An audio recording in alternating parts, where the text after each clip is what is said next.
बैठ के भी बोल सकते हैं। अच्छा, ठीक है, ओके। हाँ, अम, मैं शुरू करूँगी। हिंदी में बोलूँ, अंग्रेज़ी में बोलूँ, या मिला के बोल लूँ? हाँ, ये मेरी मर्ज़ी है। हाँ, अच्छा। ठीक है। नहीं, मतलब ज़्यादा फ्लो कभी-कभी हिंदी में पूरी तरह से नहीं आता, but I will speak in both depending upon this. शुरू मैं करूँगी क्योंकि ये सही है कि मैंने बहुत सारी फ़िल्में रिसेंटली बनाई हैं, 5 बन गई हैं मेरी। जो औरतें पॉलिटिकल प्रिजनर्स जो हैं वो जेल गई हैं, और शुरू मेरी काफ़ी पहले से हो जाती है। उसमें पर उसके अलावा थोड़ा बहुत लिखना पढ़ना मैंने किया है ऑफ द मूवमेंट बिफोर, मतलब आज़ादी से पहले। और भगत सिंह से ही अगर हम शुरू करें तो भगत सिंह की के साथ जो जुड़ा हुआ एक नाम है दुर्गा भाभी का, सबने देखा होगा क्यों।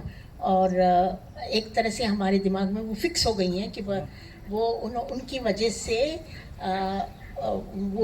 वो हादसा कर करके निकल पाए थे, क्योंकि वो गोली चली थी लाजपत राय का की जवाब दे के रिवेंज में, के उस आउटरीच को लेकर के।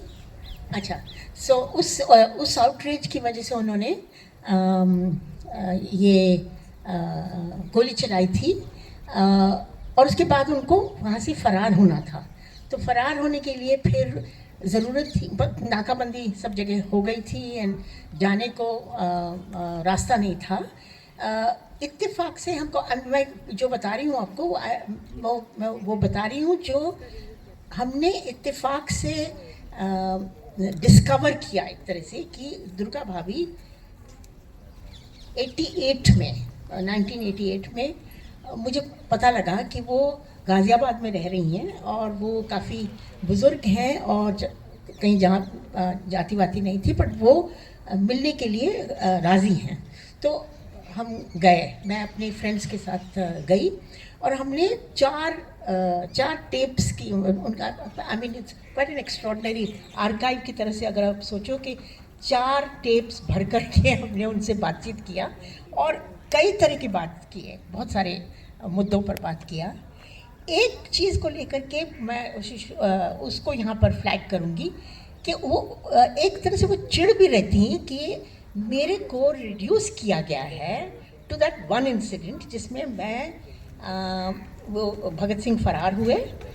उनकी, भगत सिंह की गलती नहीं है, वो हम आम जनता की गलती है कि हमने उनको रिड्यूस कर दिया है कि वो दुर्गा भाभी कौन थी। दुर्गा भाभी वो थी जिन्होंने ऐसा दिखाया कि वो एक परिवार है, वो परिवार एक संपन्न परिवार है। एंड आप लोगों को मालूम है, अभी एक्चुअली कामा मैक्लीन भी आई थी, उन्होंने काम किया है भगत सिंह के, मतलब उनके हुलिया ही उन्होंने बदल लिया था जब उन्होंने दाढ़ी वाड़ी उड़ा करके और फेल्ट, वो जो टोपी पहन करके, वो तस्वीर उनकी फेमस तस्वीर है ना, जो अंग्रेज़ टाइप का उसका जो हुलिया उन्होंने बना लिया था। और उनका बेटा, दैट इज़ दुर्गा भाभी का बेटा भगवती चरण, भगवती, वो बच्चा था उस वक्त, एंड शशि, सॉरी, उस बच्चे का नाम शशि था। तो एक ऐसा दिखाया गया था कि कोई परिवार जा रहा है, और राजगुरु और क्या नाम है उनका, सुखदेव नहीं, हाँ, सुखदेव उन्होंने भी हुलिया बदला। एक उनका नौकर बन करके 3rd क्लास कंपार्टमेंट में, ये फर्स्ट क्लास कंपार्टमेंट में गए, because they were suppose to be लाट साहब टाइप ऑफ फैमिली। एंड फिर एक उनमें से भगवा पहन करके, सन्यासी बन करके, वो सब निकल गए। अब बड़ी ज़बरदस्त, it was a huge event, और वो पहुंच गए, ट्रेन बदला, वो पहुंचे वहाँ पर लखनऊ में जा कर के ट्रेन बदला, फिर कलकत्ते पहुँचे, और भगवती वर्मा जो दुर्गा भाभी के शौहर थे वो वहाँ पे उनको मिले एंड उन्होंने ये कहा आज हमारी असली शादी का दिन है, क्योंकि वो किस्सा उन्होंने कंप्लीट किया था। इंटरेस्टिंग बात यह है कि दुर्गा भाभी कहती हैं कि ये मेरा सबसे मुश्किल काम नहीं था, और चिड़ी भी यही कि मेरे को इतना रिड्यूस कर दिया हिस्ट्री में कि I am suppose to be the person who sat in the train with him and made it possible for him to escape. Not true, not at all, क्योंकि उन्होंने अपनी तरफ से बहुत सारा काम किया था फॉर द मूवमेंट। तो एक तो वो काफ़ी चर्चे में भी भाग लेती थी, पर उन्होंने बहुत सारी चीज़ें जैसे जयपुर जा कर के पिस्तौल लेकर आई घाघरे में छिपा करके, दिल्ली से फ्रंटियर तक पहुंची शेल्स लेकर के, एम्प्टी शेल्स लेकर के गई, वहाँ तक उसको भरवा करके वापस लेके आई। तो कई बहुत सारे उन्होंने रिस्क लेकर के चीज़ें की। और आप लोगों को मालूम होगा अगर पढ़ा है थोड़ा बहुत कि वो जो किस्सा हुआ जो जब भगत सिंह को फिर ये बात हो रही थी कि उनको किसी तरह से जेल से निकाला जाए और लोग धावा बोलने की कोशिश कर रहे थे, तो बॉम्ब्स को वो टेस्ट कर रहे थे रावी के नदी में जिसमें भगवती थे, और वो बम उनके हाथ में फट गया और वो ख़त्म हो गए। एंड एक्चुअली इवन उनके जो फ्यूनरल राइट्स वगैरह भी नहीं हो पाए, क्योंकि उसी वक्त घर में जहाँ उन्होंने और बम रखे हुए थे वो भी फटने लगे and they had to escape. मतलब बड़ी मुश्किल से वो लोग वहाँ से निकल करके एस्केप करके निकले, मतलब बहुत रिस्क ले करके। और बोलते बोलते मैंने कहा इसका मतलब आपको गम मनाने का मौका भी नहीं मिला। ये प्रश्न मैंने उनसे पूछा, शी सेड तुम बड़ी चतुर हो, तुमने पकड़ लिया आज एक बार। शी सेड नहीं, बिल्कुल नहीं था, there was no time even to grieve. ये उनकी एक्ट। तो हिस्ट्री क्या उठाती है और क्या छोड़ देती है, ये मैं नहीं कह रही हूँ कि जो किया मतलब उसमें भी एक तुक होता है, क्योंकि हमको जोश बढ़ाने के लिए वो कुछ चीज़ों को करते हैं। बट ये बहुत इंटरेस्टिंग मसला है। और वो फिर जेल गई, जेल के साथ उनका किस्सा काफ़ी इंटरेस्टिंग है। इतने सारे चीज़ करने के बाद वो जब जेल गई तो मॉर्ग के पास वो पढ़ी, वो 5वीं की क्लास के बाद उनका पढ़ना लिखना ख़त्म हो गया था। तो क्लासिफिकेशन होती थी, जो पढ़े लिखे लड़की औरतें थीं उनको A क्लास मिलता था, या जो ये इनको C क्लास मिला था। तो C class was ordinary criminals, ordinary औरतें, और उनके पास तो वो उनके पास मॉर्ग था। और कहती है कि रात को उनको नींद ना आए, मतलब उन्होंने इतनी सारी चीज़ें कर दी थी, इंक्लूडिंग बाद में उन्होंने धावा भी बोला था। She had actually firing incident in Bombay, but she was scared of the morgue. वो मुर्दे देख तो वो देख करके। So you know it's a very interesting. इतिहास में हम बहुत सारी चीज़ें देखते हैं जो दिखता है, और कुछ चीज़ें हमको वो चला जाता है इतिहास में, बिकॉज हम भी उसके लिए जगह नहीं रखते हैं, because we are trying to celebrate certain kinds of things. But the fact is कि जेल का एक्सपीरियंस जो है वो बहुत कॉम्प्लेक्स है, और ऐसा नहीं है कि उसको हम हीरो बन करके उसमें जाते हैं और हीरो बनकर ही निकल आते हैं, ऐसा नहीं होता है। Actually in reality it's and depends. अगर आप बहुत सारे लोगों के साथ जाओ तो फिर आपका एक ग्रुप बन जाता है, अगर आप अकेले अकेले जाओ तो फिर बुरा हाल भी हो जाता है। सो बट इसकी सेटिंग भी अगर हम देखें, ये जो सारा किस्सा 30s का हुआ, वो 1919 के बाद रॉलेट एक्ट लाने के बाद जलियांवाला बाग का कांड होता है, और उसके बाद सो यू सी कि लॉ जो आती है, एक नई तरह की लॉ आती है, उसको लेकर के फिर जब रेजिस्टेंस आया, actually one could say that the Rowlatt act, UAPA is like the Rowlatt act of today, because it is वो एक ऐसा लॉ है, एक कानून है। कानून क्या कहें कि मतलब एक व्हाट इज यू से फॉर एंटी कानून। I mean it's like actually जब आपका ये हक सारे ले लेता है, वो सिचुएशन जो UAPA में है, स्टेट ऑफ एक्सेप्शन, हाँ state of exception, that's true, state of exception उनकी तरफ से, हाँ it's not a state of exception as far as we are concerned. Anyway, तो सो एक्चुअली ये इतिहास जो है ऑफ कानून लाना to make it look like it's legal and then to actually incarcerate large numbers of people. तो fortunately उस वक्त मूवमेंट बड़े पैमाने में आया. सो नेशनल मूवमेंट के तहत फिर बहुत सारे लोग जेल में भी गए, औरतें भी गई, मर्दे भी गए. और हमको दिखता है कि एक्चुअली थोड़ा बहुत हम उसको लेकर के जाएं तो इट्स वेरी इंटरेस्टिंग कि students are at the heart of it. सो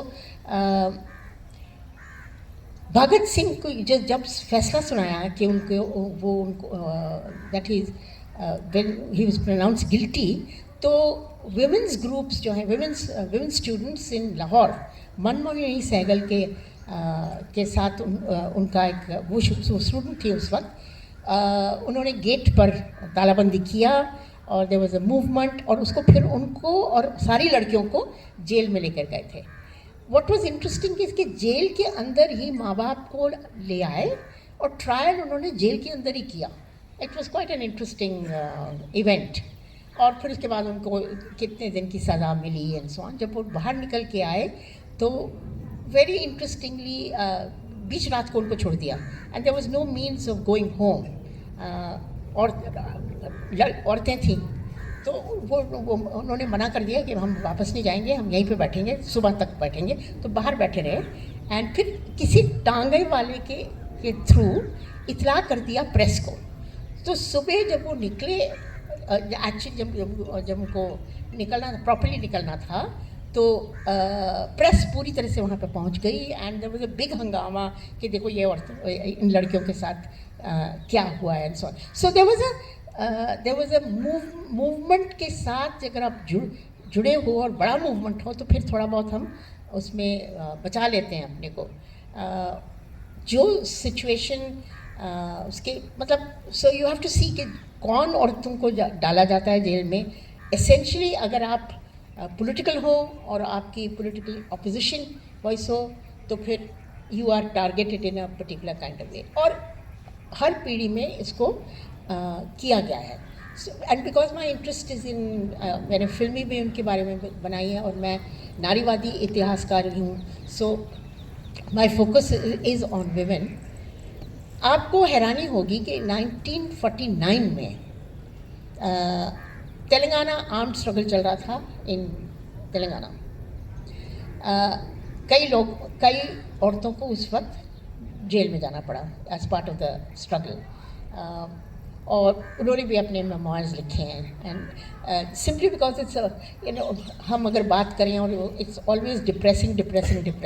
ये किस्सा मैं आपको सुनाऊंगी कि वो औरतें जेल में जाती हैं, कई सारी औरतें हैं, there is a big group of them.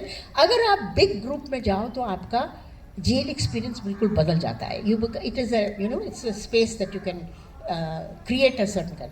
तो उनको राशन मिलता था, सबको राशन मिलता था कि आप अपना अपना खाना बनाओ.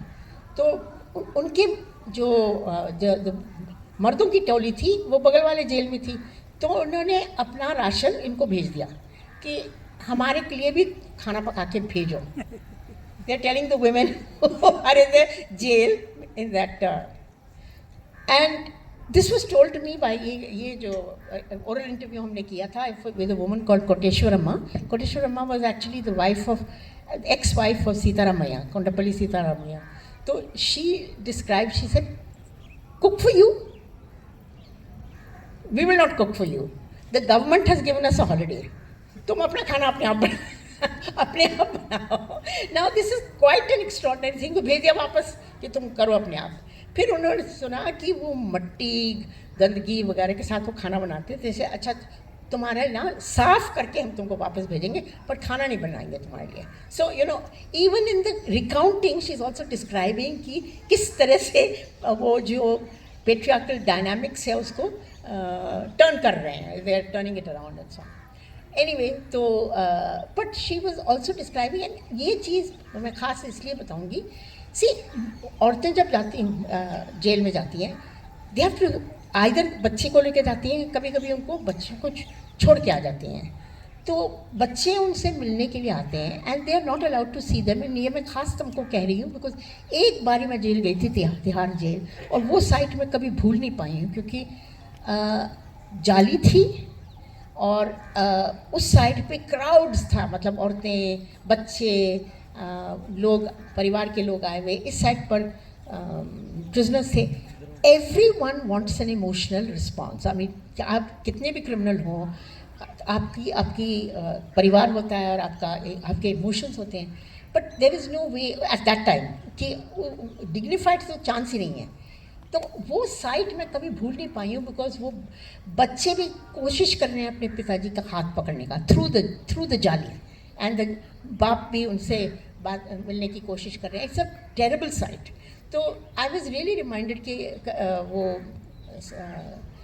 कोटेश्वरा में लिखती हैं कि वो उनकी बेटी आई 3-4 साल की थी, वो बाहर रह गई थी, तो वो आई और वो रो रही है इस साइड में और उनको आने नहीं दिया जा रहा.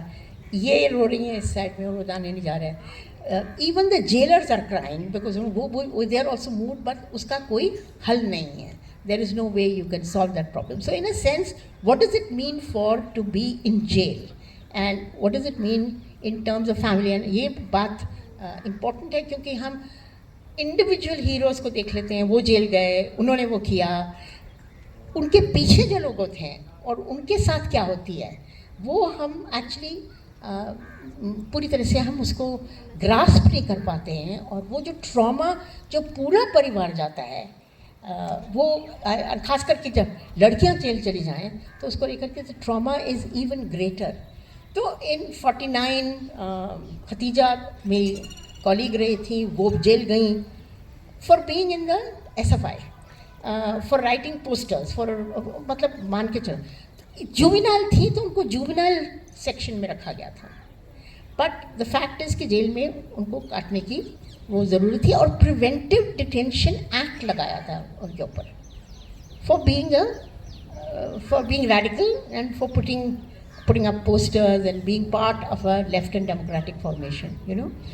So खतीजा के साथ इस तरह की चीज़ें हुई.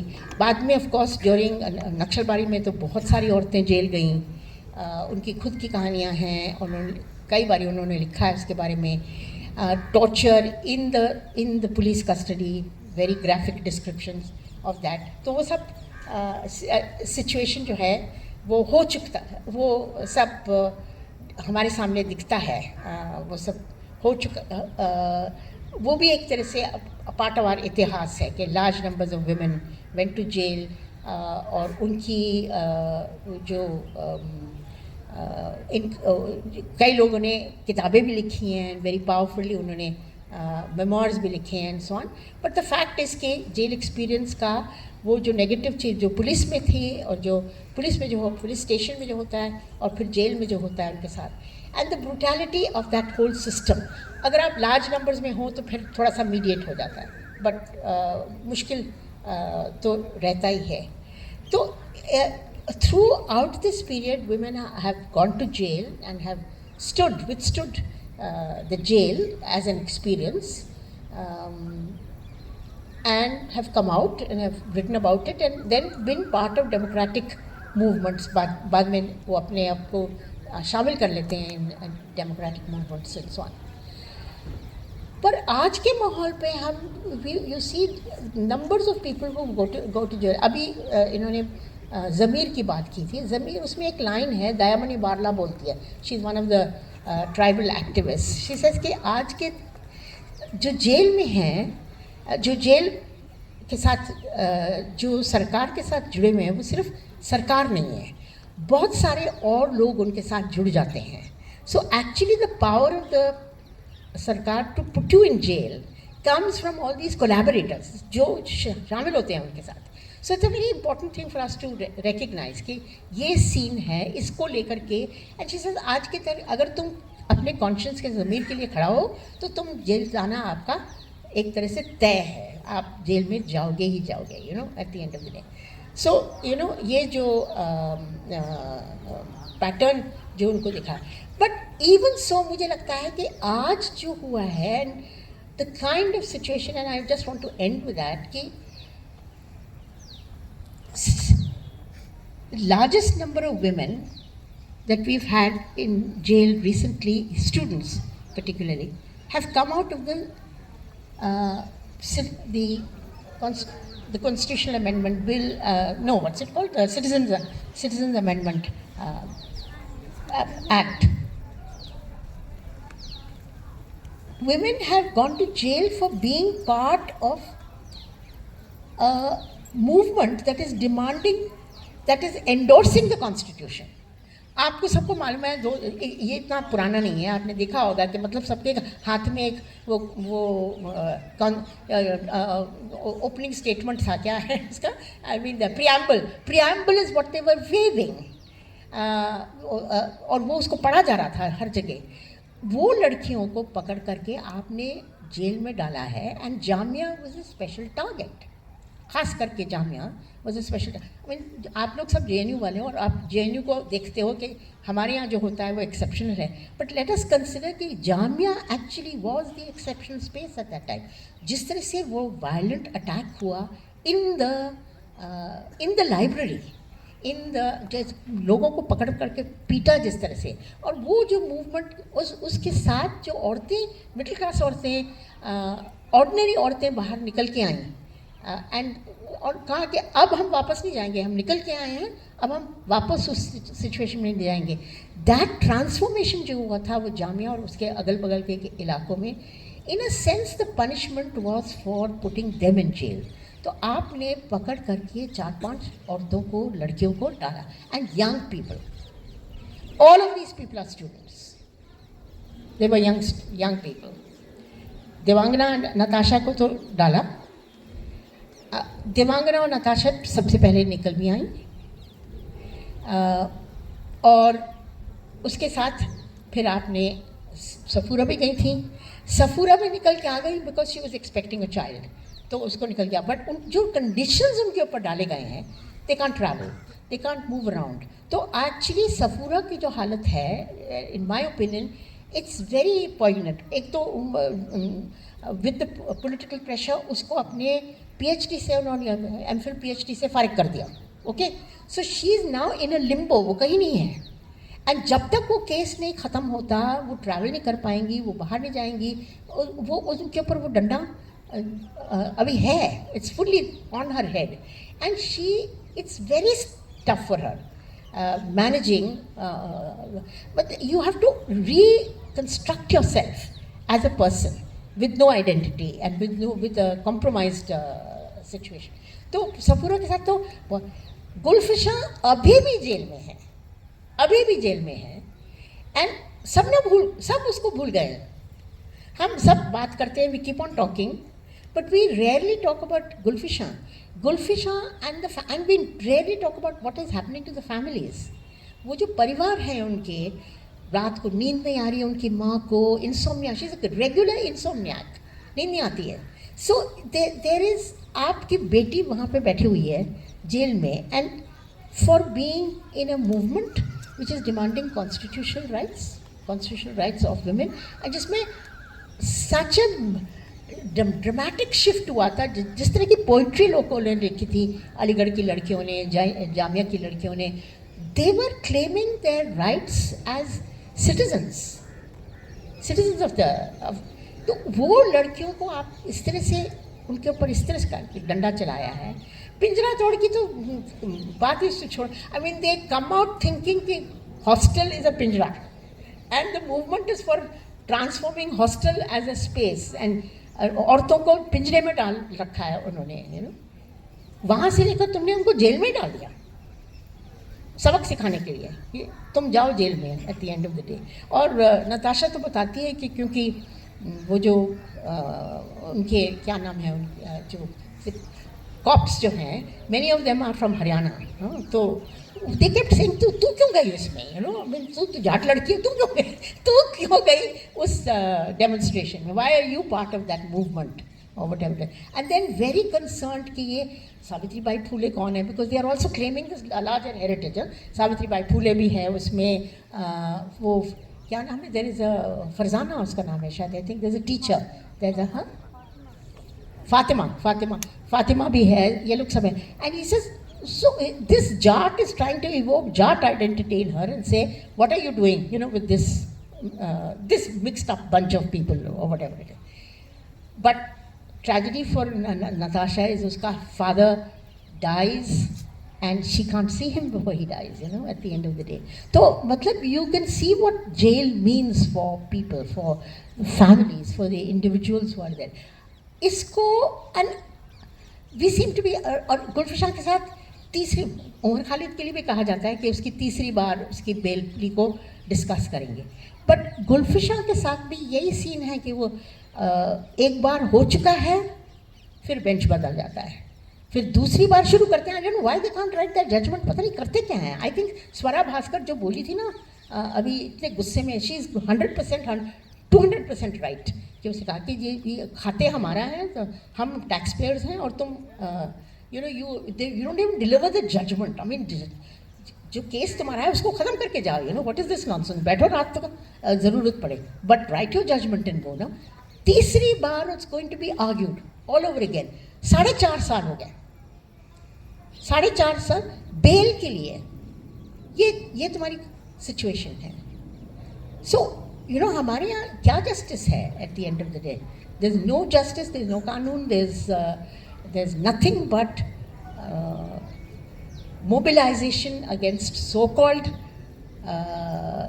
opposition and so-called so UAP लगा करके you have closed the doors to any form of, and then you can go on announcing and say bail is the norm, jail is the exception, because हम तो देख रहे हैं कि jail is the norm, jail is the norm, jail is the norm. There's nothing outside of that. तुम कुछ भी बोलो, you can go internationally, speak all over the world and say great democracy, great constitution, including our Chief Justice. The fact of the matter is that you are not delivering justice. You are part of a system that is punishing young people for dreaming, for thinking of a better world. That is their jurm. ये उनका crime है. So that's all I say.